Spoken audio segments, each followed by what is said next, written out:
Welcome back to Harmonize Your Life Conversations on Self-Care for Women of Color podcast with your host, Dr. Tony G. Alvarado. We are finishing up the month of October. We're getting ready for our last conversation around surviving cancer. We've had amazing survivors on our show all month, the whole month of October. We've talked about surviving cancer in general with Tanya Phillips from the American Cancer Society. She gave us such valuable information about cancer screenings and talked a little bit about some of the cancers that we don't often get a whole lot of conversation in our communities about. We know we talk a lot about breast cancer, surviving breast cancer, and maybe some other forms of cancer do not really get some of the airtime or conversation or information given to our community. And so we wanted to broaden the conversation this month and not just talk to breast cancer survivors, but talk to survivors of different types of cancer. And so we've talked to breast cancer survivors. We've had Tina Gamble on talking to us about anal cancer and her journey with that and how she's not only surviving but thriving on the other side. And today we have a guest who's going to talk to us about surviving colon cancer. Colon cancer is also one of those cancers that is prevalent in our society and in our community. And we want to make sure that we talk to women of color about colon cancer too, and making sure that we do the things that are necessary to take care of our bodies, even as it relates to our colon health. So we'll be right back in just a moment with our guest for today. And I'm looking forward to another intriguing podcast conversation. And I hope you are too.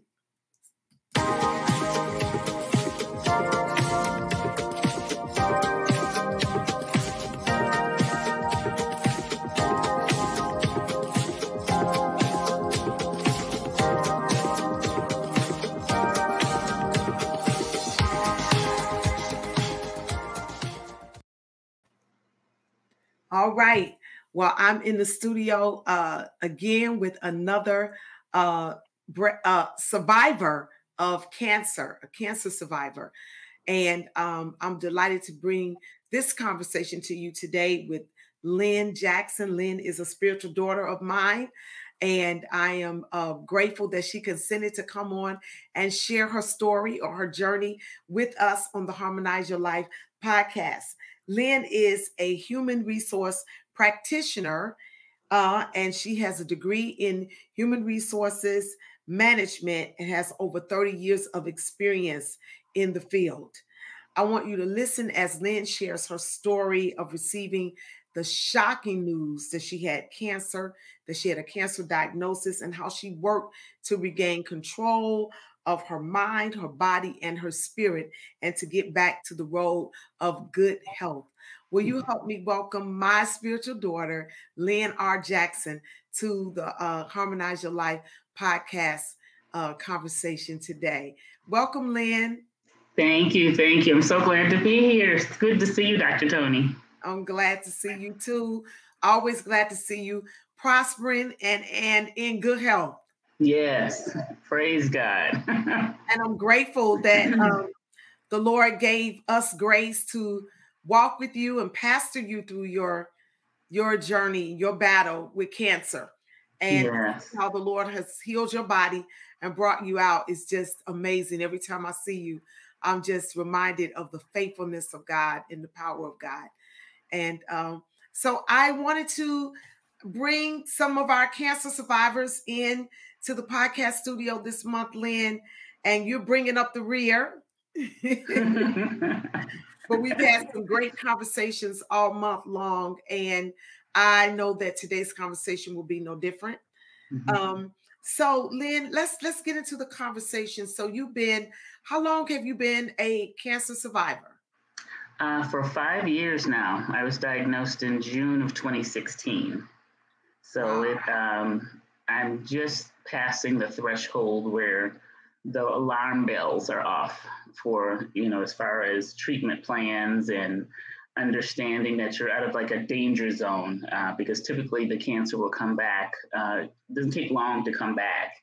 And so once you pass the 5-year mark, your doctors start to relax. They start to tell you that you don't require as much monitoring. So I am so thankful I'm at that point now. So 5 years. I love it. 5 years. 5 the number of grace. Yes, and that it is grace, God's grace. Yeah, yeah. I'm so grateful to the Lord for gracing Bishop Alvarado and I, in affording us the opportunity to walk with you in your journey, in your breast cancer journey. And so, talk to us, Lynn, about what it was like for you. You, in your bio, you say, you know, you were shocked. Tell us, you know, what was it like for you when you first heard? How did you discover it? What was going on in your body that let you know that that something may be wrong? I've always tried to make sure that I had regular checkups, you know, breast exams, the regular lady appointments. And so, of course, as you start to enter your 50s, one of the tests that they add to your regimen is a colonoscopy. And I had never really had any physical problems other than a lot of bloating, but kind of felt that was because of some other ailments that I had always had with related to my bowels. Even as a small child, I had different problems with, you know, being regular, for lack of proper. And so I began to think about having my first colonoscopy. And so I went in and had it. And that's when it came back that I actually had polyps on different sections of my colon. And so, of course, at that point, they test them to see, because not all of them are necessarily cancerous. Exactly. But so mine turned out in a couple of spots to be precancerous, and one section it was cancerous. So that's essentially how I learned, is just literally through adding a colonoscopy to my regular regimen of preventative care. Wow. So that was around age 50. I know I had my colonoscopy at 50, and I'm coming up on 60. So I know it's time to, I think it's every 10 years that they want to have it. Yeah. And then they start adding other things at 60. So that's good.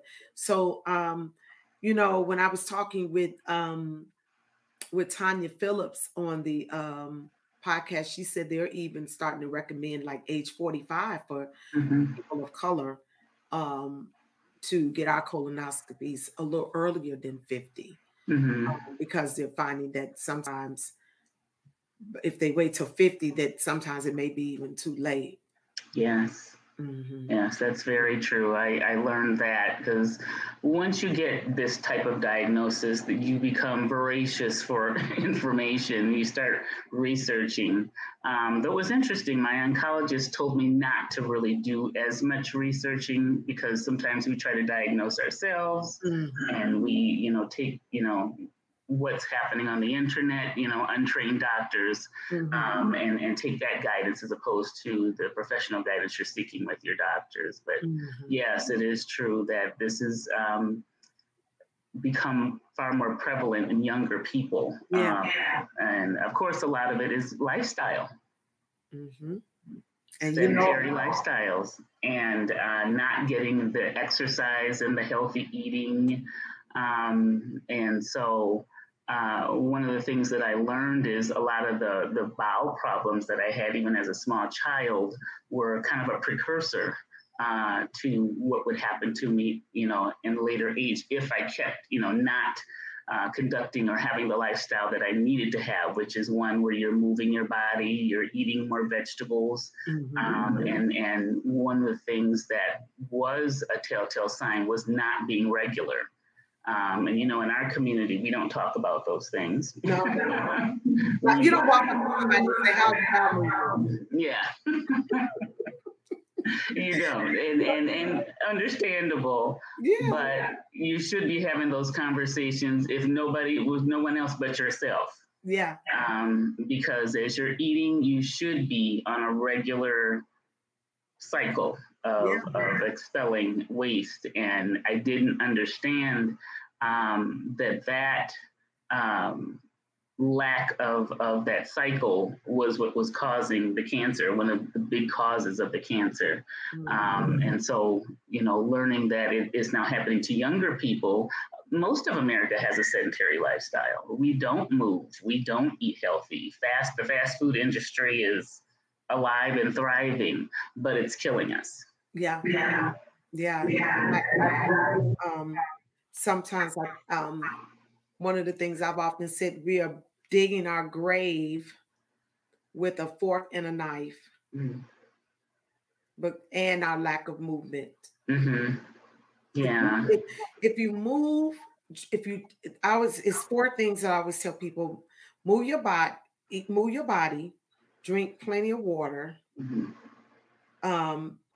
eat healthy, and rest. Those 4 things, yes, will extend your life. It will make your life more enjoyable. The life you have more enjoyable. Just those 4 things: regular moving of your body, drinking water, being in a regular rotation of exercise, and rest. Because rest is just as important as exercise. Very much so. Very much so. That's good. Lynn, you stated in your bio that you were shocked. Were there any other feelings besides shock that you went through while you were going through your cancer journey? For me, I've always thought of myself as being a very strong person, but you really don't know how strong you are until you face, adversity. And so my mother had cancer and had survived. And other than that, there really hadn't been a lot of people in my family at that point that had faced cancer.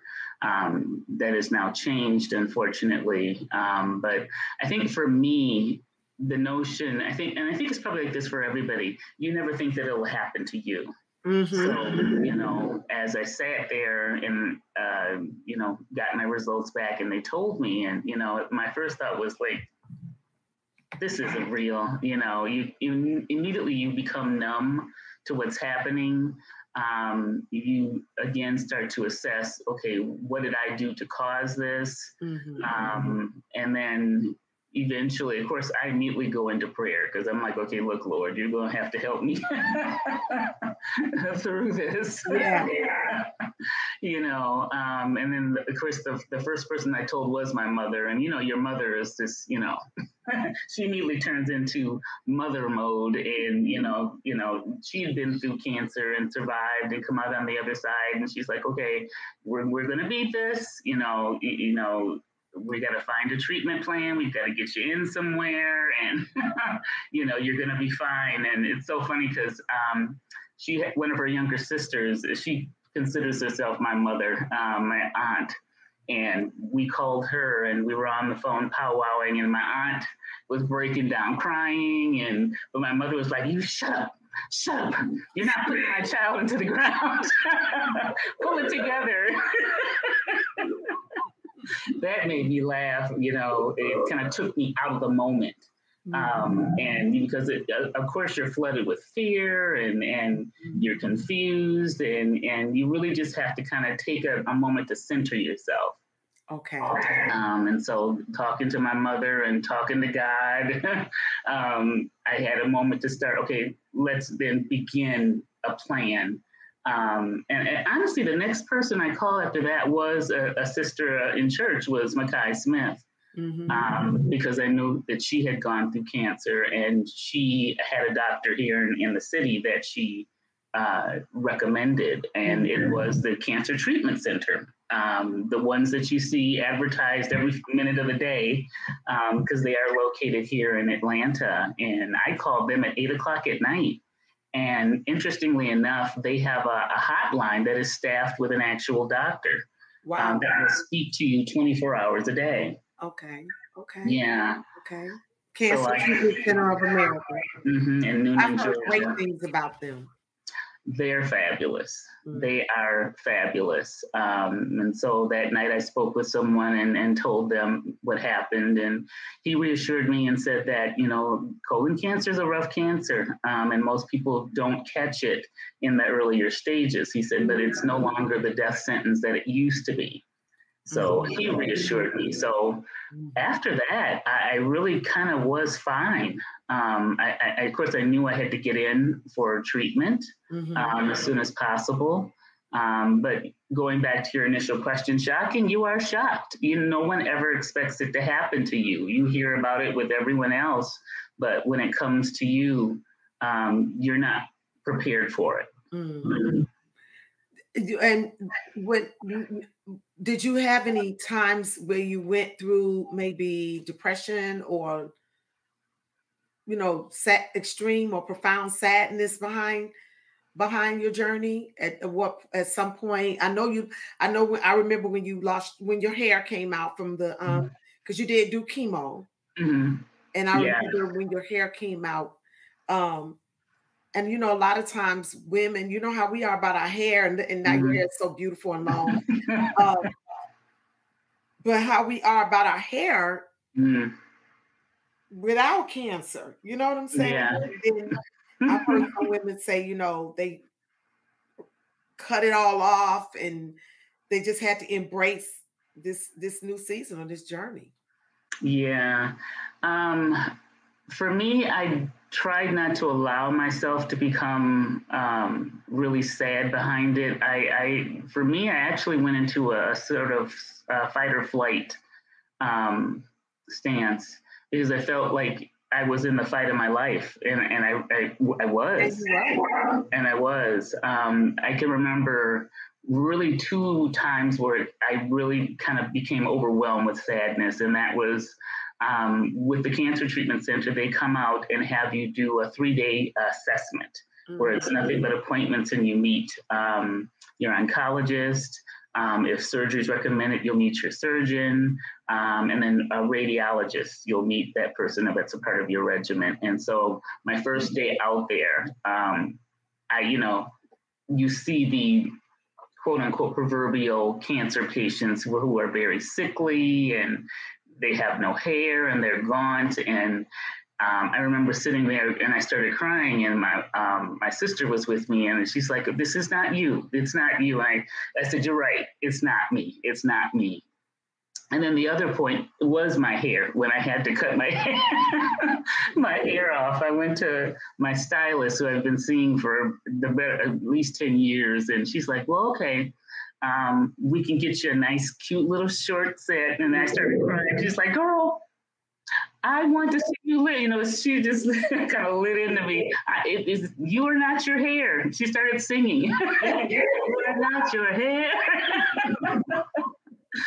And that's so important for us to hear. As a matter of fact, I have a whole podcast on it from I think it was in May, where I did a series on it. You are not your hair. So if you're watching or listening to this podcast and you're having some issues, it doesn't have to be cancer related, but you're having, you know, we deal right now, the Crown Act is going on for women of color, and we're talking about alopecia and things like that. And, or, you know, as we get older, our hair thins and it falls out and things of that nature. And sometimes we go through emotional trauma behind it. And I have a whole podcast dedicated to You Are Not Your Hair. And so if you're listening or watching this podcast on YouTube, or listening to us on Anchor or Spotify or Google, or on the lightatl.live internet radio, wherever you're listening or watching, go back and pull that up as well, because that is a real issue for us. It is. That can be a real issue.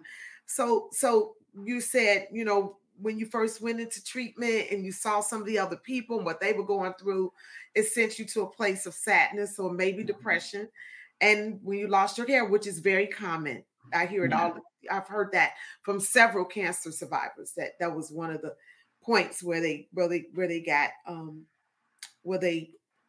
experienced sadness or maybe even some depression. So how did you pull yourself?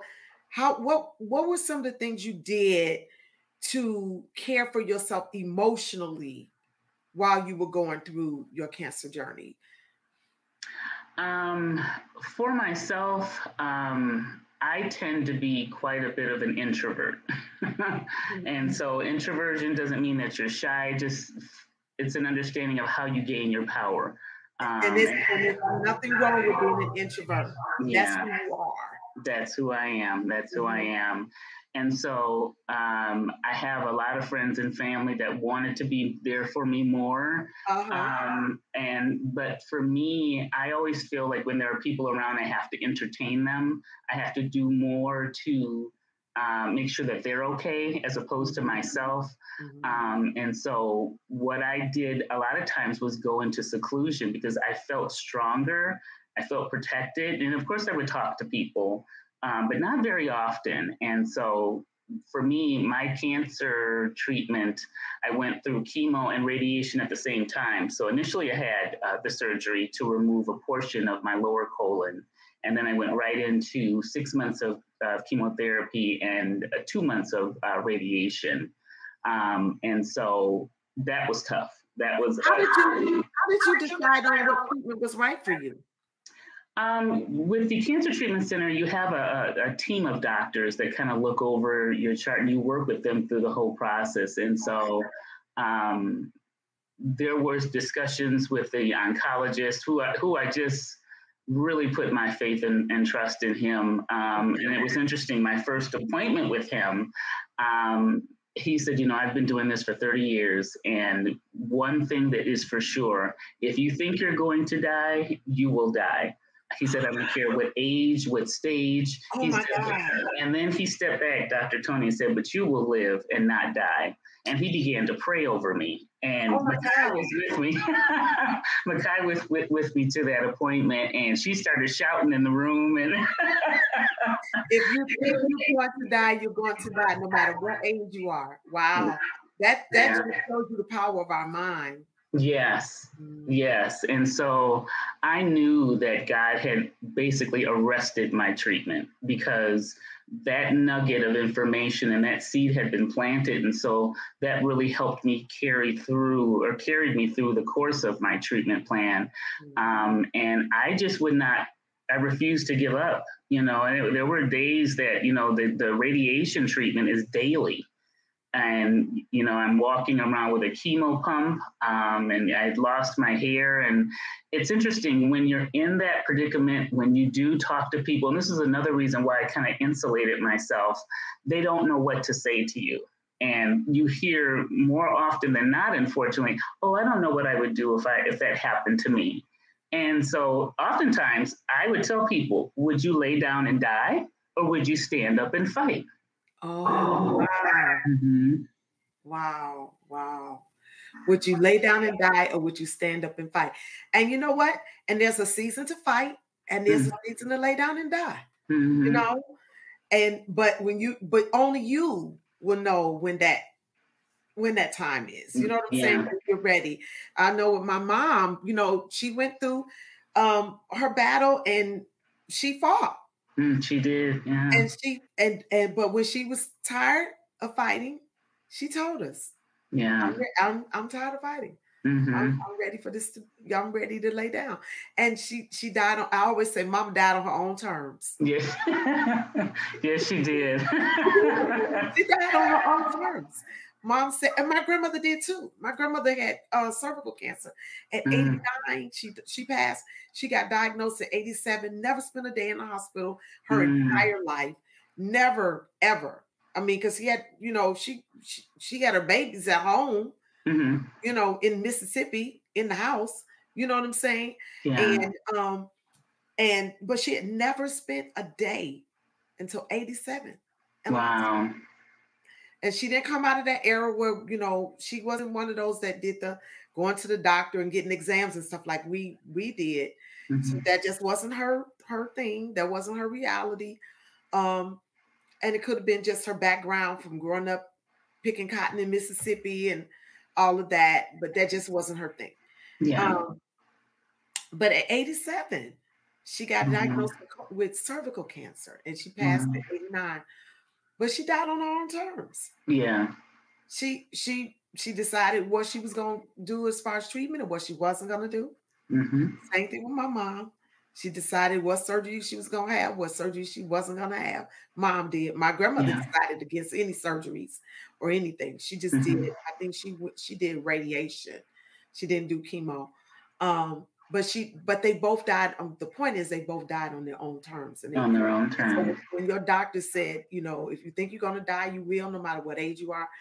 And there's a season, like you said, there's a season to fight, and there's a season to, you know, the Bible says to everything there's a season. There's a time to be born and a time to die. So only you and God know that. Yes. You know, and that becomes key, because you don't want to experience this and feel like things are happening to you. You have a say in what is going to happen to you, or how you're going to handle it. And I remember, say that one more time.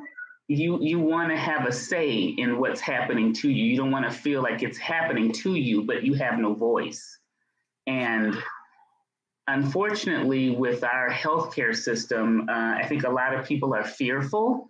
And so if the doctor recommends a certain course of treatment, you feel, okay, well, that's probably what I should go through. But there were certain parts of my treatment that were recommended that I objected to. And that, of course, now there was much prayer and much consultation, but the surgeon recommended that I have my entire colon removed. And for me, that just didn't sit right with my spirit, honestly. And you know, when you walk with the Lord, you know when something is not settling with you, you're not at peace with it. Because the oncologist had, you know, gave me a really good understanding of how colon cancer comes about, and the different things that you can do to prevent it. And at no time did he ever say that I needed to have my entire colon removed. And so it literally at one point became a battle between myself and my surgeon. And I had to really kind of tell him, okay, that's not what I see for myself. I don't see a good, you know, life experience, you know, for me on the other side of that. And so, because it's not just life, it's quality of life. Quality, yes. And so we got to make quality of life decisions. Tina Gamble said that, you know, she did chemotherapy and she was supposed to do like, I want to say 3 or 4 rounds or something like that. And by the time it got down to whatever last round of chemo she was supposed to have, she decided against it. She was like, no, I'm not going to do this last one. And she said on their way to, she said she was on her way to a checkup or something. And she said she hadn't even told Michael, Elder Michael Gamble, that she was not going to have it. And she said he looked at her and said, you know, I think you should pray about whether or not you're going to do that last round. And she said that was her confirmation that she wasn't supposed to do it. With Mom, they recommended another surgery. And at first, she said she was going to do it. And we just said to her, we said, Mom, whatever is your decision. Whatever you want to do, we're going to support. We're going to fight with you. We're gonna do whatever we need to do. You tell us, and at first she said she was gonna do it, but then we went to Hawaii and we prayed about it. We said, let's not make a decision right now. So we went to Hawaii. We took her to Hawaii, and when we got back from Hawaii, I came over to her house and I sat on the porch with her, and I'll never forget it. She had just this beautiful glow in her face. And I came around. I said, Mom, what you doing? She said, I'm sitting out here soaking up some sun. And we started talking. And I said, well, we've gone to Hawaii. We're back now. What do you think? What do you want to do? And she said, I don't want to do that surgery. She said, I just don't want to do it. Because it would have been very risky. And you know what they said to her was, if she had the surgery, her chances of surviving the surgery was not that great. Oh, wow. Other issues that she already had. So her survival chances weren't that great. And Mom decided that for her, if she was going to leave one way or the other, she was going to leave her way. Her way was, I'm not dying in surgery because I won't get to say goodbye to my family. Oh, goodness. Yeah. I don't believe people should die in surgery because then they don't get to say goodbye to their family. So my mama said, I want to stay around. And she lived about 90 more days after that, maybe 4 or 5 more months, really. Yeah. After that second diagnosis. And mom got to see everybody she wanted to see. She talk did. to everybody she wanted to talk to. We celebrated her 75th birthday. She got to see her great-granddaughter, everybody. People were coming and seeing her, visiting with her.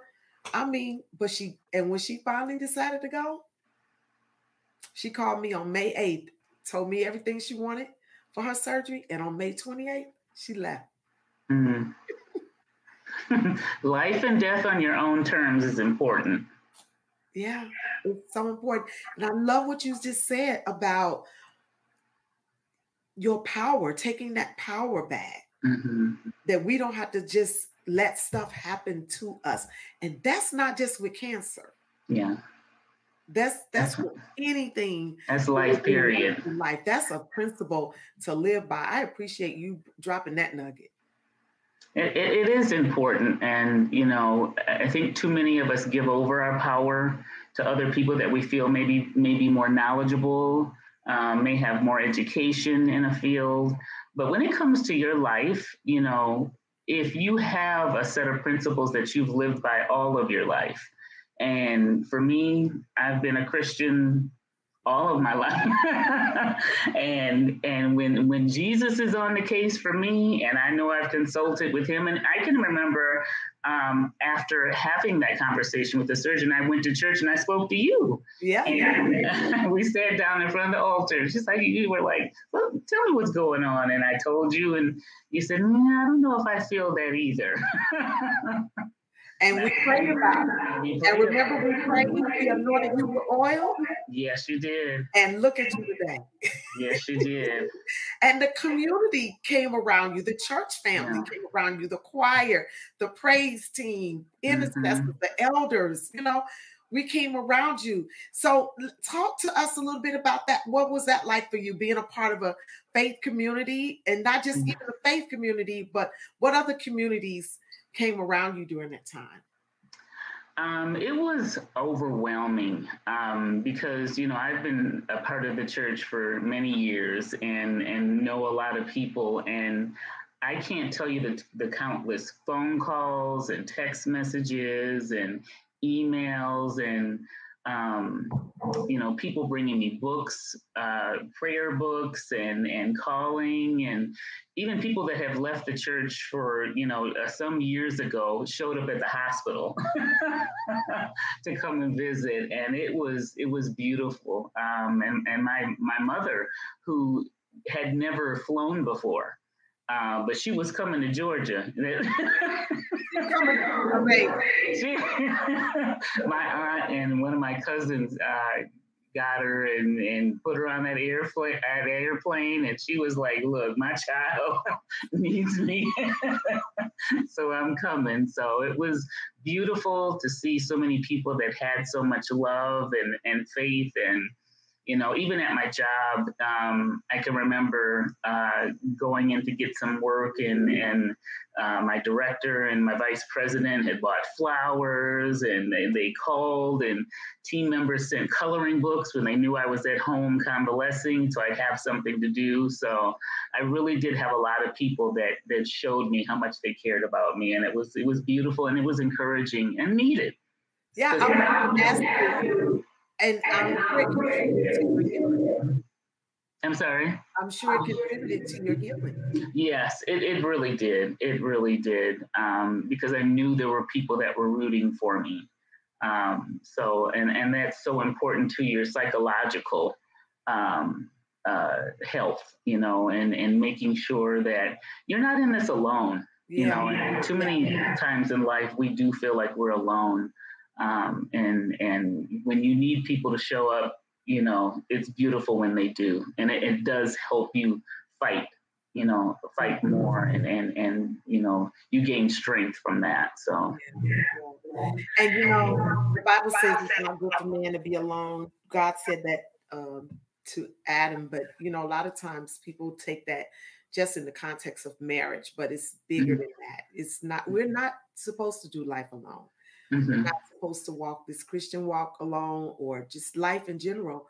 And so it's important to be, you heard Lynn say it's important. It was important for her to be in a church, a faith community, to have family and friends around her. And I just want to encourage somebody else that may be watching or listening that may feel alone to know that you do not have to walk this journey alone. And that if you are dealing with cancer, that you can call places like the Cancer Treatment Center of America, or the American Cancer Society has a hotline. You can connect with a community of faith. I encourage you to, if you can connect with us as a community of faith, or if you're not already connected to a community of faith, you can connect with us. And if you are, dig into that community of faith or find one near you so that you can have a community that's believing and praying with you and loving on you and helping you get through it. You do not, Lynn, even though you said you're an introvert, it was still important for you to be connected to community. And so I appreciate the fact that you didn't disconnect from the community. You stay connected. Yeah. And you're still connected today. Yeah. That's I wasn't as connected as some people would have liked, but I had my moments where I knew I had to reach out. And they were there, and they were most definitely there for me. Yeah. So what lifestyle changes have you made overall since your cancer battle? Definitely the basics. I know people get tired of hearing about eating vegetables and and drinking water and exercising, but they're in place for a reason. So exercising more, just taking walks. I live in Sandy Springs, so I don't live far from some walking paths on the Chattahoochee River. Mm-hmm. So walking there, and even if I don't feel like getting out, turning on YouTube, and Leslie Sansom has a walking video that I love to do, and incorporating more vegetables and taking a lot more vitamins. Probiotics has been helpful, vitamin D, fish oil capsules, turmeric. Mm-hmm. And really just incorporating a lot of things that I knew I should have a long time ago. Mm-hmm. But, when you get those wake-up calls, pay attention. Yeah. Pay attention. Pay attention. Get those regular checkups. Do what you need to do to take care of yourself. Walk, eat healthy, drink water, rest. Do those things. And it's so good, Lynn, that you I'm so grateful that you're still alive and you're still here and you're healthy and you're prospering and just doing and thriving. You're not just surviving, you're thriving. Thriving. I remember when your hair came out, now your hair's all long and like it was before. And I remember when you lost weight, and then I saw when your weight came back. Mm-hmm. And I mean, it's just wonderful. It's good to see that smile on your face. And now you have something on the other side of this. You have ministry in you, mm-hmm. others who are going through not just cancer, but life in general. Yeah. And so that is so important. What as we close out our conversation, what advice or word of hope can you give a woman that's battling with cancer right now? Or a man that may be battling, anyone that's listening? Yeah. I think it really goes back to the psychological and the spiritual piece of it. You have to resolve within yourself that if it is your decision to live, then you block everything else out. There's going to be people that come around that are sympathetic and want to help you, but you have to have that resolve within yourself that you're going to live to see, what's on the other side of this. And again, not cave into fear. It's okay to have moments of fear. I don't think you should push those out because I don't think it's realistic, but you do have to fight through them and understand that this is your life and you have to take control. You have to stand for yourself, educate yourself on the things that you can do to make your life better. as far as your healthcare, understanding the healthcare system, understanding how the doctors operate. Develop a good relationship with your doctor so that you're able to ask questions that you're not sure of. And also, again, embracing those people around you that are there to care for you, that want to love on you, and strengthen your relationship with the Lord. If that's, if that's something that you believe in, because there are those quiet moments when there's no one around, and fear will come creeping in. And so I would read books that people gave me, and read your Bible. It does help to encourage you. And the interesting thing about the Cancer Treatment Center is, again, you have a team of doctors, and it isn't just doctors. You're assigned a psychologist, you're assigned a pastor, you're assigned all these different, various people. So it's a holistic approach to your care and treatment. So if you have a doctor, attend a hospital that doesn't have those, seek those out for yourself. You need to speak to a psychiatrist. You need to speak to your pastors. You need to get massages to help relax your body after you've been through chemo. So, you're approaching it from many different avenues to help strengthen your inner man. Yeah. That's that harmony. That's why you harmonize your life, bringing it all together. You need all that. In my book, Harmonize Your Life, A Journey Towards Self-Care, I call that a self-care board of directors. And you should have all those. It starts with you. You're the chair of the board. And then your family and friends, healthy family and friends, mind you. And I talk about having therapists and psychiatrists and mental health professionals, counselors, physical trainers, personal trainers and fitness coaches and things of that nature, dietitians, nutritionists, all medical doctors and several medical doctors, right? Yes. We have different parts of our body that require different types of attention and medical care and maintenance. And so I, you have your general practitioner, but then like I have a thyroid issue. So I also have, I have to see my, now why did it just escape me? My thyroid doctor. Endocrinologist. Yes. See, my mind just, but yeah, my endocrinologist. And then, of course, I go see the gynecologist. At one point, I was seeing a cardiologist because my thyroid was messing with my heart rhythm. And so at one point, I was under a cardiologist's care. They had to really, they couldn't get my blood pressure to do right. And it was because of this one little thing that was causing my rhythm in my heart.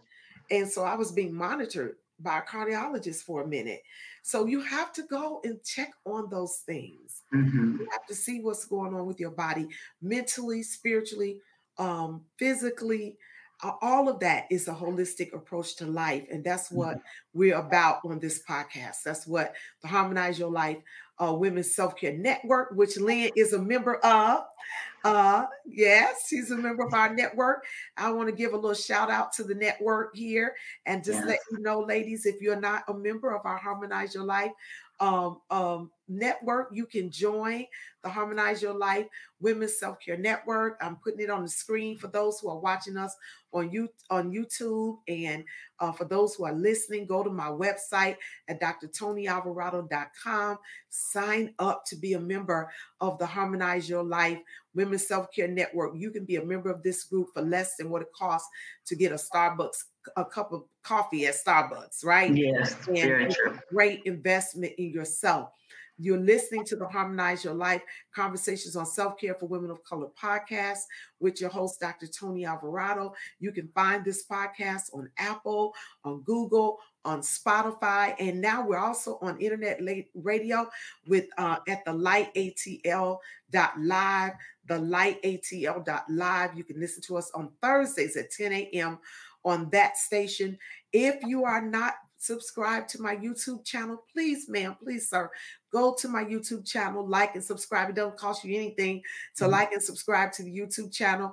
That way you will get notified when new videos and conversations like what we're having with Lynn Jackson come up. Every Monday, we post a new, during our seasons, 3 months on, 1 month off. But every time we post a new episode, you'll get notified. And all of these episodes are archived there on my YouTube channel. So you can go back and find what you're dealing with or what you want to hear about. And you can be encouraged, enlightened, inspired, motivated, informed about certain issues that are pertaining to your life and maybe those that you are that are in your care. All right, ladies, we are closing out the month of February. Lord Jesus, October with our Fall Fitness Challenge. And you still have time to join us. Come on, even if it's just a few days left, you can get in on this and on this fitness challenge. And while you're there, go and order your fitness apparel on my website. We have a sale going on our fitness apparel. Fitness pants and t-shirts are all 50% off, and you can get that there on my website. Lynn Jackson is our dialogue partner today, and I want you to go to her Facebook page at Lynn R. Jackson on Facebook, or follow Lynn on IG at Jackson LRJ05, Jackson LRJ05. She is a colon cancer survivor. She's an HR professional. But listen, go there, look her up, just look at how she's thriving. Go to her Facebook, go to her Instagram, and you'll see that she is living life, and she is on the other side of cancer. And I'm sure she doesn't mind you reaching out to her on social media and just letting her know how this conversation has blessed you. And maybe she can even give you some more guidance on where you can find more help if you're dealing with cancer. All right. Thank you, Lynn, for being here with us today. Thank you for being my dialogue partner this week on the Harmonize Your Life Conversations on Self-Care for Women of Color podcast. Listen, we'll see you again very soon with another episode of this podcast. Thank you again, Lynn. We'll see you. Thank you. Hi, this is Dr. Tony Alvarado, and I want to personally invite you to join the Harmonize Your Life Women's Self-Care Network. Join us for fitness motivation, health and wellness information, inspiration, self-care strategies, and ideas for creating harmony in your life. As a certified health and wellness coach, it is one of my greatest honors to support women in their fitness, health, wellness, and self-care goals. Join the Harmonize Your Life Women's Self-Care Network, and we will do you good on your journey.